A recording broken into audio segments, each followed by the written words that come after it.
Lali, jy het vir my gesê, solank soos die lippel in die poppot lê, solank soos ouma nog kleinkinders wil hê, sal jy my by jou laat lê.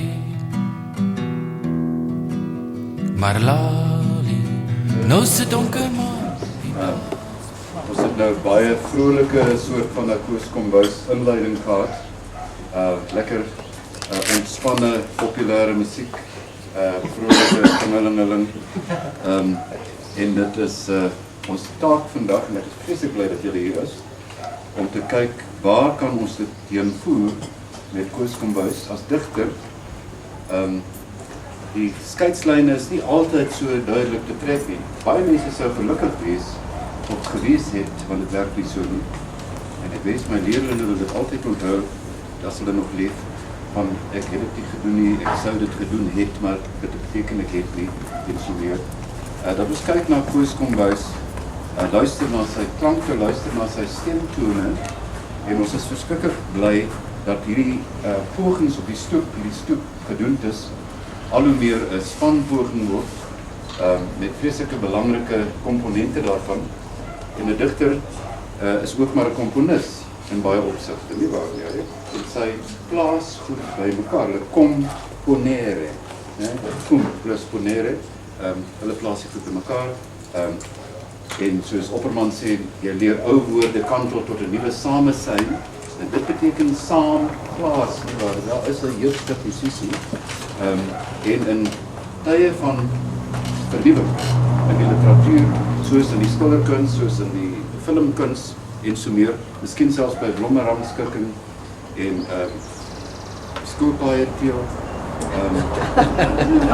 is daar kunstsinnigheid om nuwe goed langs mekaar te plaas, dus hoe dat jy op nuwe weë kom.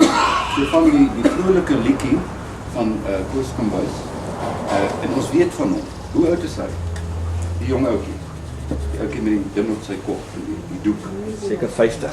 60. Ja, is 50. Kan ons dit glo, né? Wat? 1954 gebore. Dis baie jong.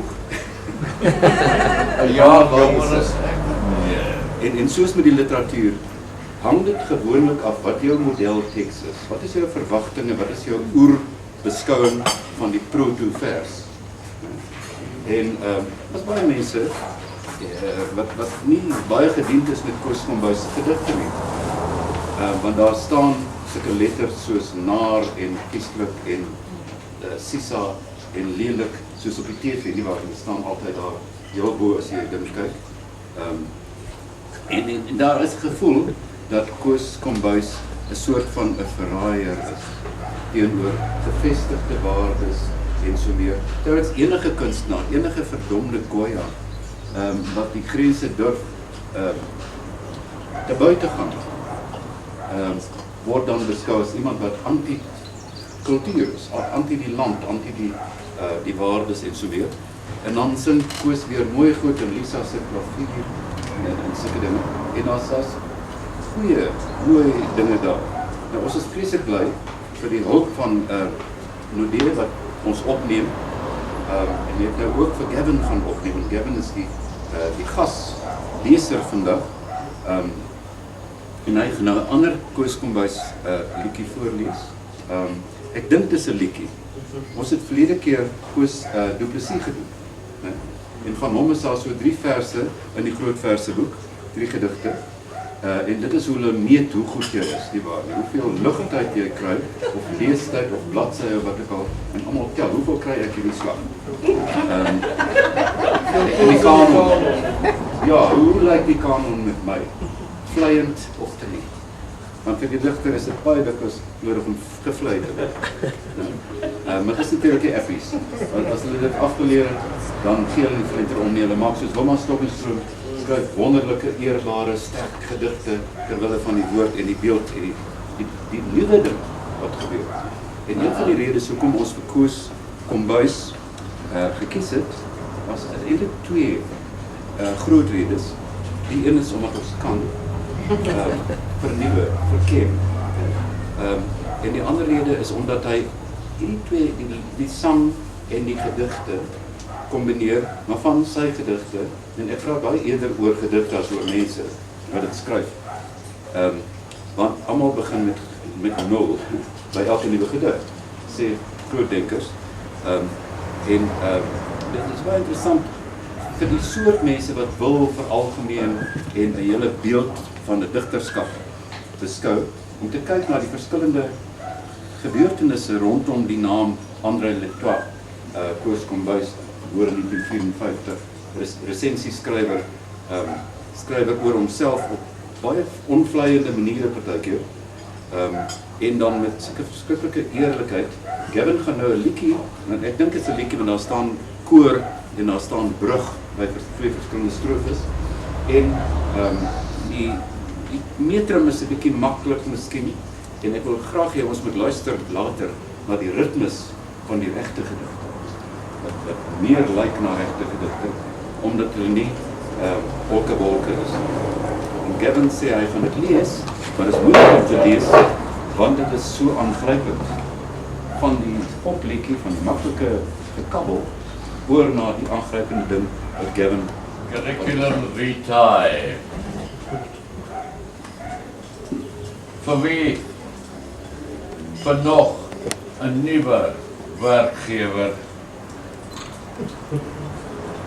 My nooi is in 'n narkie, my ouma in die tronk, my oupa 'n draai vol white, my pa altyd dronk, my oom is in die broederbond, my boetie sa net meetemais.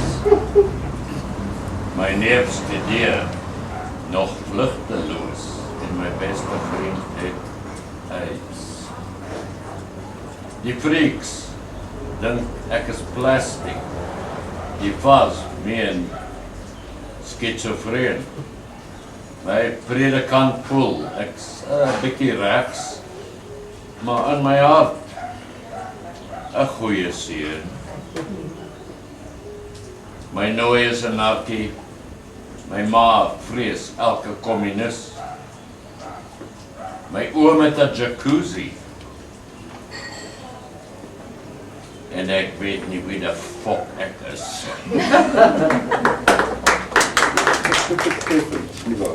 Die eerste fout wat die leser moet maak is, vir my, is om te dink die spreker is in elke geval die digter.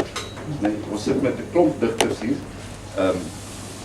en René, Nodie en Gavin en Elise en klomp mense, maar die vergewe my as ek iemand nie noem nie, hulle is dan seker net nie in die kanon. Jan, Mariette, allemaal.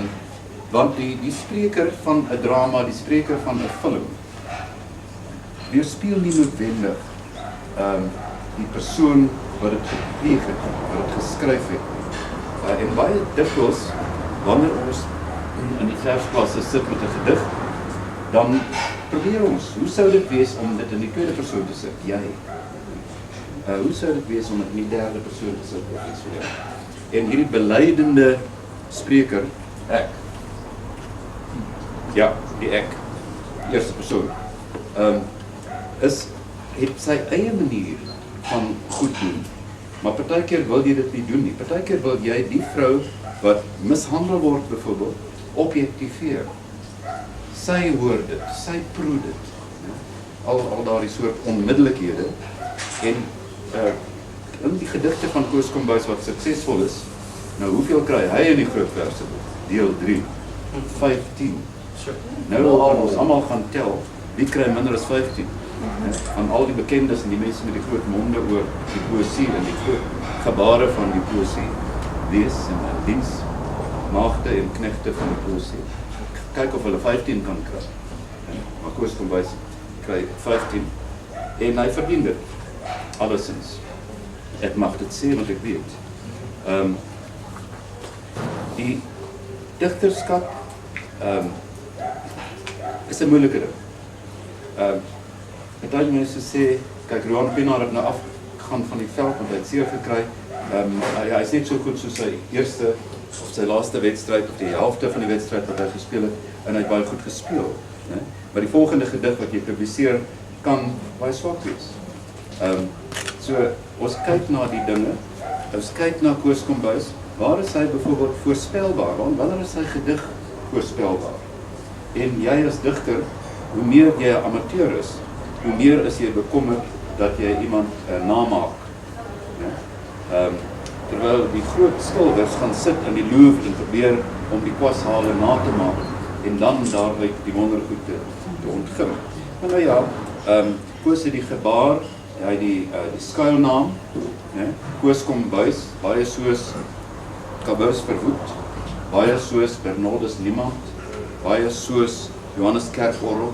Dit is ook maar 'n taamlike mode, miskien of 'n taamlike paradigma wat 'n mens gekry het. Ons weet van die voelvrye beweging, die musikante wat die opstandsmusiek, versetsmusiek gemaak het teen 'n vorige bedeling.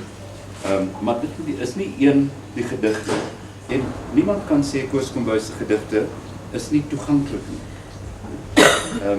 Daar is niks wat jou keer om daarin te gaan nie, maar skielik speel al die goed van die kunstenaars Breakfast en Paul Simon en die Larkin en al die ander goed 'n rol, soos by later miskien 'n Tom Watts. En dan gaan baie meer in die gedig aan as 'n gemeenplaas. Dis 'n aanhaling van Appie Coetzee. Van 'n gedig sê hy, verwag ons ten minste meer as 'n gemeenplaas. Teenoor wat Opperman gesê het, en hulle voeg by mekaar, versterk mekaar. Opperman het gesê, wat is die noodsaak van elke gedig? Jy moet dan sê, dit is 'n noodsaaklike gedig, daar is 'n noodsaak in hom, dit is 'n belangrike gedig, soos Kannemeyer sê.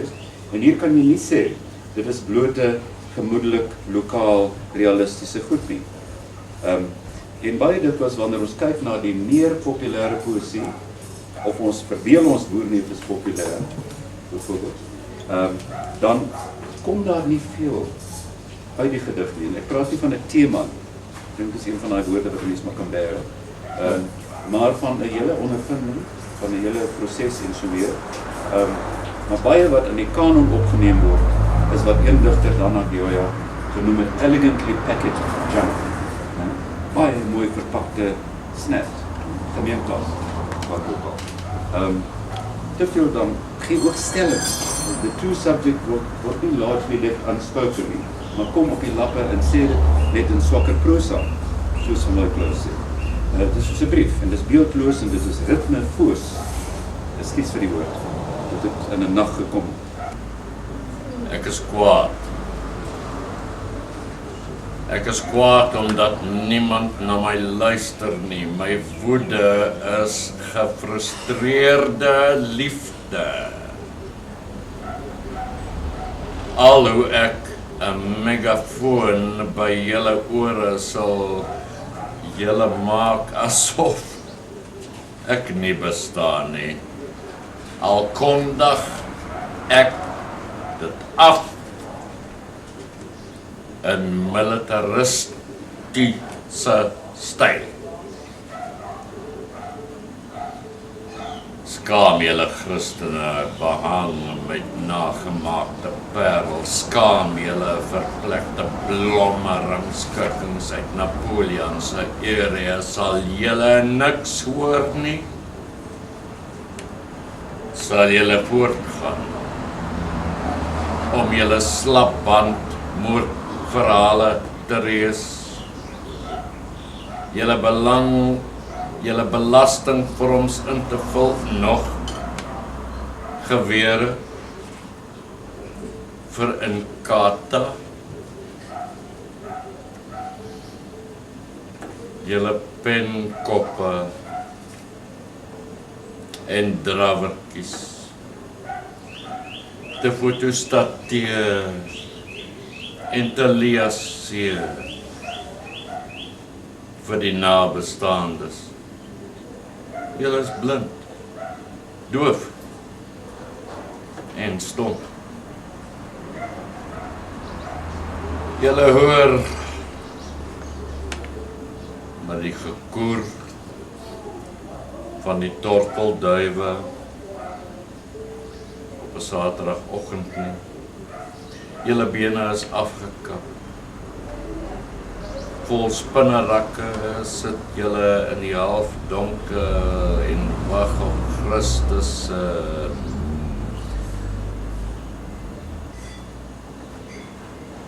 motte gewerige wederkoms. Eendag van kleins af kruip ek rond, van kamer na kamer op soek na iemand om met my te praat, iemand met 'n naam. So ver ek gaan, word ek beskuldig van onnetheid. Janie, jy het alweer bloed gemors op die linoleum. Herinner my tog, Mabel,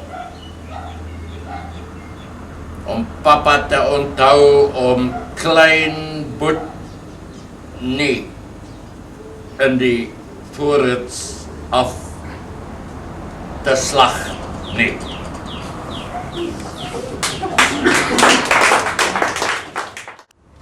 Wanneer 'n mens kyk na gedigte, dan luister jy hoe die gang van die gedig is, die musiek, die ritme, die asemhaling van betekenis, soos van my vrou sê. En soos ek net nou gesê het, daar is goed wat my opgeval het in een van die verse, is die son loop agter wolke deur. En ek het sy ritmes gaan bekyk, en dit lyk toe vir my of hy begin met 'n klem in die reël en eindig met 'n klem in die reël. Wat baie interessant is 'n bietjie soos die ou Germaanse ritme. Ons is in die tussenstadium in die Germaanse poësie. Het ons gekom na die Franse metrums toe en rym en allerlei sulke kortstondige goedjies, maar speletjies, nou, interessante dinge. Maar nou as jy kyk na die son loop agter wolke deur. Mense drink koffie met warm slukderms, terwyl hulle stokkies onder hulle broekspype sweep. Oë draai links en regs afhangende van ligging van meisies. Mooi weersmeisies met sambrele soos dun ooglede. Toegeknip teen die gure weer. Die son loop agter wolke deur. Die son loop agter wolke deur. 'n Poedel inspekteer bene en boomwortels, terwyl sy missies onder haar rooi kapsel oor die straat dip. Ek verlang na jou hier in die lawaaierige stilte van die straatkafee en roer my koeldrank met my strootjie oor en weer. Die son loop agter wolke deur. Die son loop agter wolke deur, sy strale slaan teen lugkastele vas, van engele of geeste. Hiervan weet ons aardmense min. Ons weet net van koffie drink en rooi verkeersligte in poskantoor. Maar die son is hoog geleë. Hy weet niks van wat hier gebeur. Die son loop agter wolke deur. Die son loop agter wolke deur. My hande is oor my voorkop gevou en jou afwesigheid steun my bors. Ek wil wegvlieg saam met die son oor wit berge en blou dale waar niemand voel nie. Hy steur hom nie aan wat hier gebeur. Die son loop agter wolke deur. Was 'n kolonel. Dit wou 'n kolonel geword het. Toe word hy 'n kolonel. Ek wil hom. Dis 'n woning nou. Ja, niet nou. In die gedig het jy al die botsende goed wat gebeur, die pathos, né? Maar dan ook die antiklimaks, die spot. Miskien selfs as jy goed lees, 'n parodie op Breitenbach. Maar dit is vreeslik aangrypend en van die beelde is baie onmiddellik. Soos mooi weer meisies met sambrele soos dun ooglede. Dit is dun van in elke opkomende mode probeer wees. Nou sê hippie en dan is hy ander ding. Ezra Khan sê, ek het daar in laas en ander gedaantes geken. Maar die spreker is nie noodwendig Kooskombuis nie. Dit is 'n doodloopstraat om te veel by die leser te gaan, of by die skrywer te gaan soek, die sogenaamde skrywer. En baie dikwels voel 'n mens, soos dat jy kry tuinmense wat niks plant nie, maar as jy geplant het, en wat mense het, en besproei het, of kom sny het, dan hek en kappel van die goed. En ek, partykeer kry jy die indruk, al wat jy moet doen, soos Michelangelo, en jy haal alles van die marmerblok uit wat nie die perd is nie. En dan los jy die perd uit. So as jy as skrywer al jou ego en hebbelikhede en al die ander goed uitgehaal het, snoei tot hy bloei, soos Antjie Krog sê, dan gaan jy miskien sit met 'n behoorlike vers. Miskien selfs 'n groot vers. Dan kan hy miskien in die groot 3 verseboeke gaan. Maar daar's ook hierdie soort kwessie by die lees. Ek lees soveel resensies, soveel besprekings van bundels. En ek dink as die skrywers baie dikwels van die goed sou uithaal, van die invalshoeke, van die soektog na goed wat nie noodwendig by daardie gedigte pas nie, of by daardie bundels pas nie, dan sal hulle ook kon uitkom by 'n helder, klare kritiek, helder, klare leeswyse, maar daar is soveel oorkorsing, soveel groen spaan. Ons het verlede week in die klas op die woord ontspaan gekom. Want as jy dit alles uithaal, en jy probeer nie die hele geskiedenis soek in die gedigte, soos John Lennon gesê het, dit is nou nie 'n song, man. Jy probeer nie die historisiteit en die westerse metafisika en al die sielkundige ontledings in die wêreld in daardie een skildery, movie, liedjie van Koos Kombuis of gedig van Koos Kombuis. As jy dit bekyk met Van Wyk se vraag, hoe is hy nou dat hy geskryf is, dan dink ek gaan jy baie nader kom aan die ervaring daarvan. Dikwels as jy kyk na die poësie en die beskouings van die poësie, dan is dit die soorte wat beoordeel word. 'n struktuurvolle vers miskien, wat hoër aangeslaan word, of een wat diepsinnige bepeinsing neem. En 'n mens sou kon sê, maar Koos het in sy gedigte versigtingsverse geskryf. Ek sou so graag dit wil doen. En dan verhalende goed wat ons gesien het. En ek het net 'n kortjie wat ek hier as 'n soort versigtingsvers sou lees, maar natuurlik die soort gedig maak dit nie goed nie. Die toetses maak 'n hele boek vol, sonette of rubaiyat, kwatryne, soets. En kyk, daar gaan die party wees wat beter is as ander. Nie waar nie. Dis nou nie een van daai algemene stellings wat mense maak wat onbewysbaar is nie. Ons is nou maar so volk. Maar hier is byvoorbeeld 'n gedig met in elke reël so 'n konkrete, soos 'n klip waarop jy spring van klip tot klip om oor 'n rivier of 'n stroom of 'n vlei of 'n moeras of wat ook al te gaan. Florona. Ek wil vir jou 'n gevelhuisie bou. In die Boland van my hart, met 'n peerboom in die tuin, en vaatjies wyn in die kombuis, en 'n tuinhekkie met krulle, en boekrakke met saad. Ek wil vir jou 'n gevelhuisie bou, in my onderkaap van smart, met skepe in die hawe, en donssaad op die berg, en jy in lewende lywe op die stoep in jou kombers, in die winterboland van my hart. Is dit nie mooi nie? Die versigtiging, as dit goed gaan. Maar as dit nie goed gaan, altyd nie, dan kry jy iets soos, miskien moet ek dit gou voorlees, as teenvoeter. Die chauvinistiese junkyard. Oh yes. 'n Mens kan 'n vrou se karakter voel aan die manier wat sy haar skoene aantrek en aan sy fokhof. En aan die soort goed wat sy vergeet in jou plek. Tretjikov, Prins of 'n Chagall. Stikkende ketels. Dis mal. So baie vrouens het deur my huis gereis en almal die deur oopgelos. Wat 'n trek. Hulle rubbish lê oral rond. Panties, hoekskoene, selfmoordnotas, hoëtroustelle en paperclips, waarmee ons drome probeer vassteek het aan mekaar. Maar gelukkig het alles nou weer bedaar. Dis net ek self, my pyp, my tikmasjien, my lyf en my versameling gesigte. Wat 'n job om alles te sorteer. Kan vroue nie op een plek bly met al hulle besittings nie? Hoekom gaan hulle to pieces? Is dit fabrieksfoute of iets met die stelsel van saambly wat verkeerd is? Happy.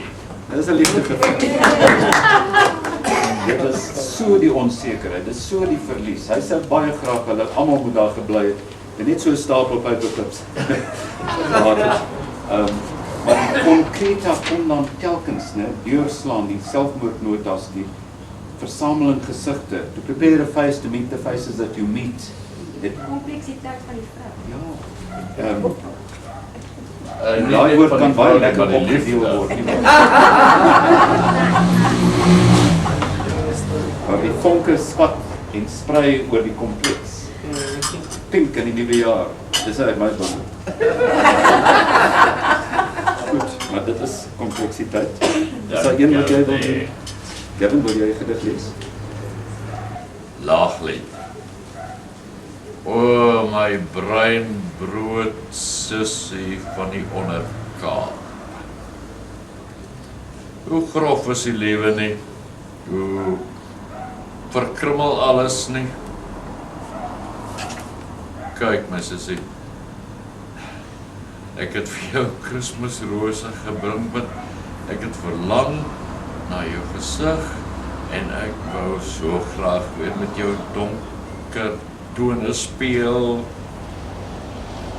Ag, my breinbrood sussie, my halfwas kind. Die liefde mik soms hierna toe, soms daarna toe.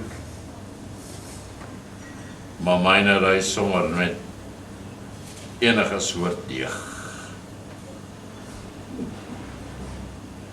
Kyk, my suster spruit. Kyk my sulamitiese vriendin. Kyk hoe waai die wit donsaad weg oor die berg. Kyk hoe groei die pyn in Tambourskoop. Kyk hoe gou vervel die strate nie. My sulamitiese vriendin. My gespuis, my liefling, wat grove brood eet.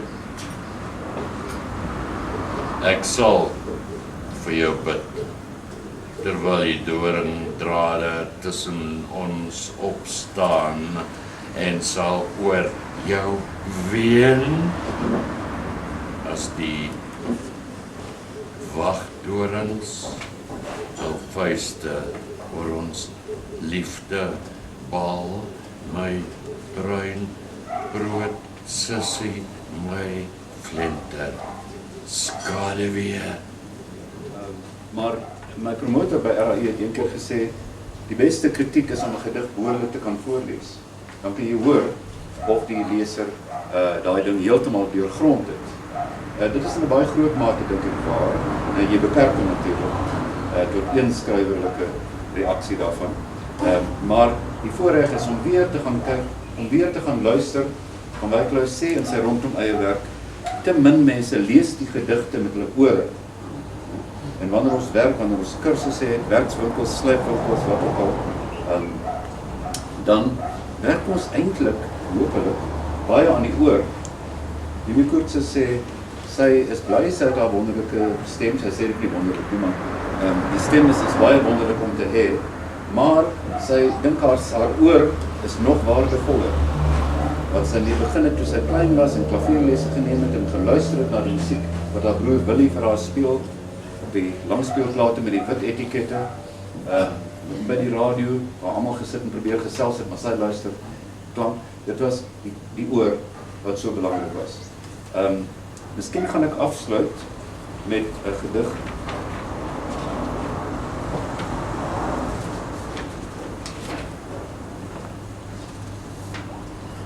Ja, 'n positiewe ding, maar met die titel Dronk Liefdesvers. En hy die aanhaling van The Police, Every breath you take, I'll be watching you. My begeerte is 'n vrou wat L&M rook en alles verstaan, met lang, slanke bene, 'n maklike bankrekening, vriende oor see en 2 ouers, skatryk en feitlik gedaan. Ek sal haar dag en nag spring, ek sal vir haar gedigte bring. Sy kan klein van postuur wees, sy moet iets nuuts in die Afrikaanse kultuur wees. Ek sal vakansies met haar gaan hou, haar in die Riviera gaan afsjou, 'n studeerkamer vol boeke om haar hou.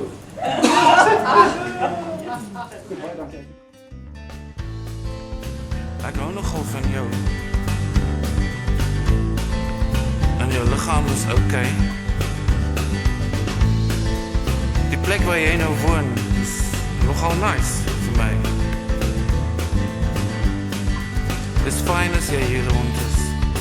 Ek like jou. Dit kan jy maar glo. Maar ek's net werklik verlief op die gypsy.